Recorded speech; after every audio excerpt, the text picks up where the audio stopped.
আর আজ আদালতের এই রায় সামনে আসার পর ঘনিষ্ঠ মহলে প্রতিক্রিয়া দিয়েছেন অভিষেক বন্দ্যোপাধ্যায়। সমাজে ধর্ষকদের কোনো জায়গা নেই, ফাঁসি একমাত্র পথ। যদি পারিপার্শ্বিক তথ্য প্রমাণ তার বিরুদ্ধে যায়, করদাতাদের টাকা নষ্ট করে কাউকে জেলবন্দি করে রাখার কোনো অর্থ নেই। সঞ্জয়ের মতো ধর্ষকের পিছনে গুচ্ছ গুচ্ছ টাকা খরচ করা অর্থহীন। ঘনিষ্ঠ মহলে এমনই প্রতিক্রিয়া অভিষেক বন্দ্যোপাধ্যায়ের। সাম্প্রতিক অতীতে কলকাতা ও রাজ্য পুলিশ প্রশংসনীয়ভাবে এই ধরনের একের পর এক মামলায় 1 থেকে 2 মাসের মধ্যে বিচার প্রক্রিয়া সম্পন্ন করেছে। দোষীদের প্রত্যেকের ফাঁসির সাজা হয়েছে, কিন্তু আরজিকর মেডিকেলের ক্ষেত্রে তা হলো না। ঘনিষ্ঠ মহলে এমনই প্রতিক্রিয়া ডায়মন্ড হারবারের তৃণমূল সাংসদের।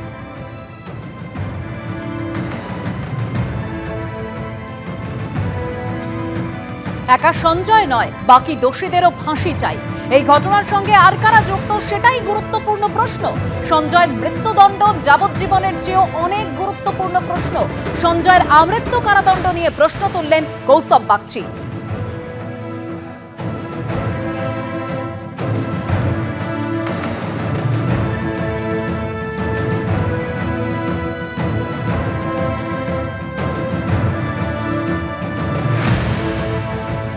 শনিবারই সঞ্জয় রায়কে দোষী সাব্যস্ত করেছিল আদালত, এবং তারপর থেকে আজকে আদালতের সাজার দিকে প্রত্যেকের নজর ছিল। সঞ্জয় রায় তার যাবজ্জীবন কারাদণ্ড নাকি তার মৃত্যুদণ্ড, কি সাজা শোনায় আদালত, সেই দিকে আজকে প্রত্যেকের নজর ছিল। সিবিআই তরফ থেকেও যে আবেদন বারবার আদালতের সামনে রাখা হয় যে কে বিরলের মধ্যে বিরলতম অপরাধ বলে গণ্য করা হোক, তার কারণ একজন চিকিৎসক যিনি সেই সময় কর্তব্যরত অবস্থায় ছিলেন, মানুষের টাকার জন্য নয় মানুষের সেবার জন্য নিয়োজিত ছিলেন। এই অবস্থায় তাকে এভাবে ধর্ষণ করে খুন করা, একে বিরলের মধ্যে বিরলতম অপরাধ হিসেবে গণ্য করুক আদালত।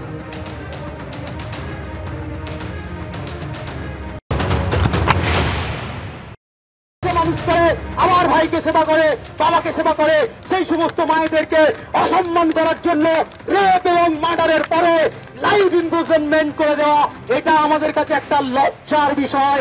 একজন মানুষ হিসেবে এই জাজমেন্টটা আমরা মানছি না, মন থেকে মানলাম না। যে যেখানে আমার বিরুদ্ধে যেমন খুশি কেস করুন, গণতান্ত্রিক রাইট নিয়ে আমি বলছি, জাজকে ক্রিটিসাইজ নয়, জাজমেন্টকে ক্রিটিসাইজ করা আমাদের গণতান্ত্রিক অধিকার। সেই অধিকারটা এই শিয়ালদার বুক থেকে, শিয়ালদার মাটি থেকে আমরা ঘোষণা করে দিলাম।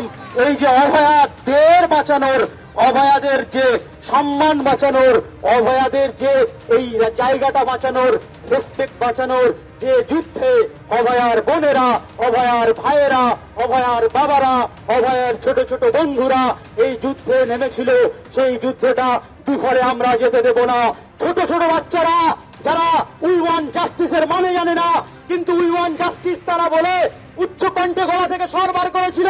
আমাদের সমাজে যারা উই ওয়ান্ট জাস্টিসের মানে জানি, এই মানেটা তাদেরকে বোঝাতে হবে। যারা উই ওয়ান্ট জাস্টিসের জায়গা বোঝে না, ব্যাচ নিয়ে ঘুরেছিল, তাদেরকে উই ওয়ান্ট জাস্টিস মানে কি সেটা বোঝাতে হবে। আর সেই বোঝার জায়গা থেকে আমরা যতটুকু জানি, আমাদের জীবনের শেষ রক্ত পর্যন্ত বুঝিয়ে যাব।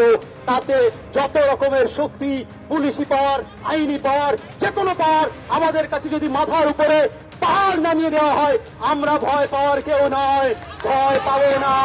এই যুদ্ধ চলছে, এই যুদ্ধ চলবে। একটা অভয়াকে সম্মানহানি করে, একটা অভয়াকে মেরে, একটা অভয়াকে রেপ মার্ডার করে, এটা যদি আপনি বুঝিয়ে চান যে একজন অভয়ার যদি এরকম ঘটনা ঘটতে পারে, সমাজে সমস্ত অভয়া ঘটনা ঘটানো খুব সহজ হয়ে যাবে। এই মানসিকতার বিরুদ্ধে আমাদের যুদ্ধ, এই মানসিকতার বিরুদ্ধে আমাদের যুদ্ধ। বারবার বলছি, ঘটনার বিরুদ্ধে যেমন যুদ্ধ, মানসিকতার বিরুদ্ধে যেমন যুদ্ধ। কোন মানসিকতা থেকে এরকম অভয়া ঘটনা ঘটে, কোন মানসিকতা থেকে এরকম অভয়া ঘটনা ঘটে যাওয়ার পরেও তাদেরকে যারা এই ঘটনাকে সামনে আনার জন্য আন্দোলন করে, রাস্তায় থাকে, ট্যাগ দেয়, না ঘুমিয়ে না খেয়ে রাস্তায় পড়ে থাকে, তাদের উপরে দমন পীড়ন করার প্রচেষ্টা করা হয়। এই যে মানসিকতা, এই মানসিকতার বিরুদ্ধে আমাদের যুদ্ধ, এই যুদ্ধটা অনেক দীর্ঘ আছে, এই যুদ্ধটা লড়তে হবে। আর আমরা শপথ নিয়েছি, বারবার শপথ নিয়েছি, আজকে আবার শিয়ালদার বুক থেকে শপথ নিলাম, অভয়াদের সম্মান বাঁচানো, অভয়াদের বিচার পাওয়ানো, অভয়াদের নিজেদের জায়গায় মাথা উঁচু করে বাঁচানোর যে দায়িত্ব আমরা অভয়ার ভাই বোন বাবা মায়েরা নিয়েছি, এই দায়িত্বটা আমরা শেষ পর্যন্ত করে নিয়ে যাব। আজকের লোয়ার কোর্টের জাজমেন্টকে আমরা মানলাম না, ক্রিটিসাইজ করলাম। আমরা হায়ার কোর্টে যাব, আরো হায়ার কোর্টে যাব। আস্থা থেকে যুদ্ধ করা শুরু করেছি, আরো যুদ্ধ করব। এই ধরনের বিচারে ম্যাক্সিমাম জায়গায় আমরা যাব এবং এই যুদ্ধে আমরা জয়ী হব, এই আশা রেখে আমি আমার কথাটা শেষ করলাম।